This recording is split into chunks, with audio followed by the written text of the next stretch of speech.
Hi guys, welcome back to the channel. So we know after Trump's executive order, after the NCAA banned male athletes from competing in women's competitions, some schools have complied immediately and banned these transgender athletes from competing. As we know, the policy was effective immediately. And one transgender athlete to be banned from competing in women's competitions in women's track and field is Sadie Schreiner. And Sadie has reacted to the news, especially after not receiving an invitation to compete at Boston University's Invitational meet. And it appears Sadie has some ideas of how this will affect female athletes, because we know this is a narrative that a lot of trans activists put out there, that this is bad for women. Not just men who identify as women, but for actual females. Apparently, banning men from competing in women's categories is bad for women's categories. How they come to that conclusion, I do not know.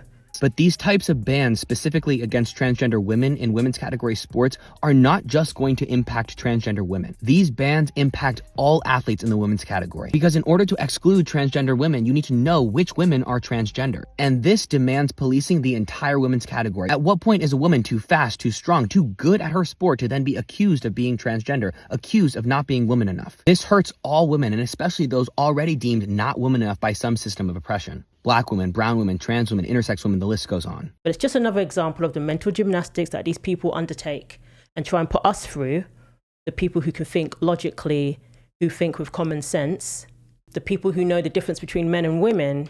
So it was Boston University's Valentine Invitational that Sadie was not invited to yesterday. And on Instagram, Sadie said, "Today I should be on the track at Boston University's Valentine Invitational. Instead, I've been barred by the university from competing without any consultation. Hashtag trans, hashtag track and field." Hi, my name is Sadie Schreiner. I'm a trans athlete that competes in track and field, and today I was supposed to be competing in Boston University's Valentine Invitational. I paid the $120. They put me on the heat sheet, they accepted my entry, and I was perfectly ready to go and drive down to Boston just like I did a year before.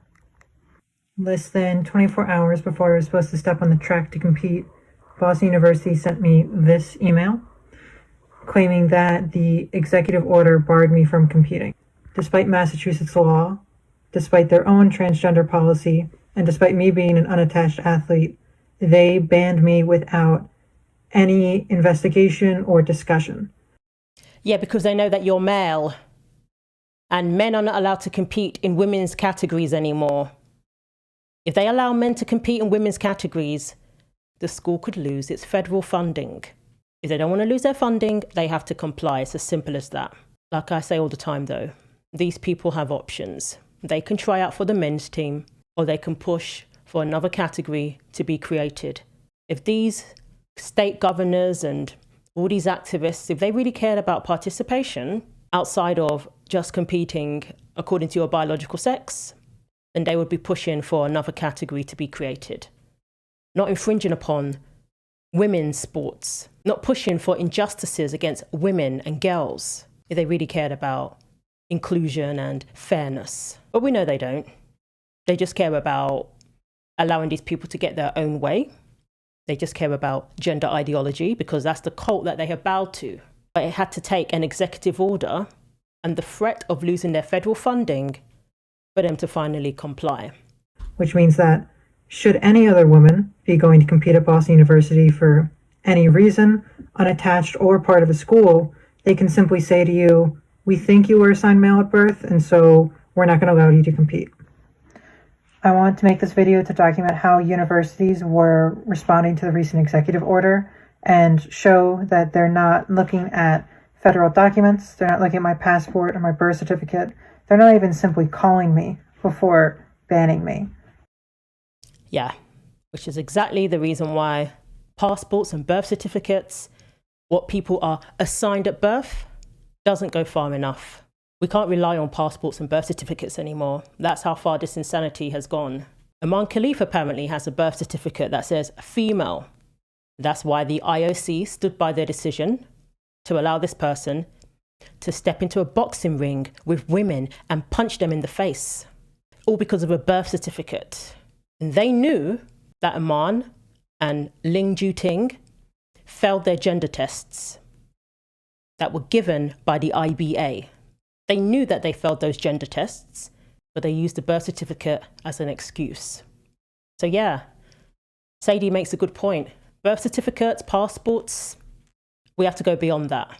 A simple cheek swab puts an end to all of this. And don't let them fool you into thinking that it's going to be some ordeal for the female athlete. I guarantee you it will not be. A simple cheek swab is all that's required. The only people it will be an ordeal for are the men who are masquerading as women. But you see what this person is trying to do here. This person is trying to put fear into female athletes. That we should fear being questioned about whether we're male or female. If you are a female, you do not feel threatened about somebody asking you questions because you can easily prove it. Now, some people might get offended. Okay, that's fine. But it won't last long because all you need to do is produce evidence. And that's the end of it. It's very easy to prove whether one is male or female. The reason why Sadie was rejected is because of the executive order, and Sadie is a transgender athlete. That is well known, that is well documented. You only need to Google photos, and guess what comes up? Photos of Sadie Schreiner. Clearly, a man competing in track and field. Now, just because this person now identifies as a woman, this person is still very much male. And those images that we see of Camden competing as a man, that's still the same person. That's what we call reality. That's what we call biology, biological fact. They are hearing word that I was assigned male at birth, and that is enough for them to ban any athlete they want to. No, you have a history of competing as a man. They know you're male. That's it. There's a US rugby player who has said that she has often been mistaken for being a man, for being transgender, and it hurts. But guess what? She will never be denied competing on a women's team or competing anywhere where her team goes because it's irrefutable that she is a female. Just because someone has a strong jawline, that doesn't mean that they have anything to fear, that they won't be able to participate. But you know what's a real threat? That has been a real threat for the longest time now, is having a male on your team, being in a locker room with a male athlete, or having to go against a team that has male athletes. Imagine playing rugby and you're competing against male athletes, being in a boxing ring with male athletes. That is what is a threat to female athletes. Not certain people having their feelings hurt or simply acknowledging biological fact, biological reality. They are not going to be the only university who takes such drastic measures. And it sets a really scary precedent for how the future of women athletics are going to work. Because if you don't conform to what they think is a female athlete, they're not going to let you compete. There you have it. That's all they've got as a justification in their minds for letting male athletes compete in women's categories. All they have to say is, well, it can affect real females. No, it won't. The worst that can happen is a woman gets her feelings hurt because someone mistook her for a transgender athlete. That's the worst that can happen. Is she going to be denied being able to compete in the women's category? No. Because if you're a woman, you can prove you're a woman. Doesn't matter what you look like. Even if you're a trans man, walking around looking like a man, people won't even notice. You can still prove that you're female. So spare me the nonsense and the absolute lies about women now having to be concerned about not being able to participate because they think you look too masculine. That is not something that women have to worry about. We are not the same. So because this person has been denied being able to compete in a women's track and field event, that's got nothing to do with actual females who are competing in the correct category and are not trying to cheat and use an unfair advantage to infringe upon other people's participation. For every meet that this person competes at, a female athlete didn't get that place, didn't get that spot. That is the real threat, and that is the real injustice. I doubt anybody's falling for this other than the deranged activists like AOC, who's also pushing that nonsense. In fact, female athletes overwhelmingly want cheek swabs to be brought back. Unfortunately, this is what it's going to take. Because like Sadie said there, passports don't mean anything anymore when it comes to identifying whether you're male or female. It doesn't. Birth certificates even, they can be changed. We've heard of school administrators advising parents of trans kids that they should get the birth certificate changed. If the state allows it, they can get their birth certificate changed and the marker on their birth certificate changed. So if anything, women want cheek swabs to be brought back because it's not going to inconvenience us. So Athlete Ally said, "This is very disappointing news and we're so sorry you're experiencing discrimination. We're here for you, Sadie." They weren't sorry about the women experiencing discrimination though, were they? You shouldn't be running against women anyways. Just run against the men. If you want to compete so bad, problem solved. So Riley Gaines had this to say: "Bring back cheek swabs."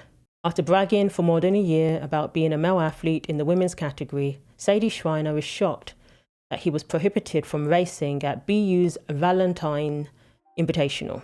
He says this could happen to any female athlete who doesn't conform to what BU thinks a female athlete is. He brings up a great point. A one-time cheek swab for all female athletes would serve as a passport for entry to the women's category, removing any doubts about eligibility and protecting the female category. And remember, the UN reported that 900 medals had been taken from female athletes over the years. Why? Because the Olympic Committee got rid of gender testing.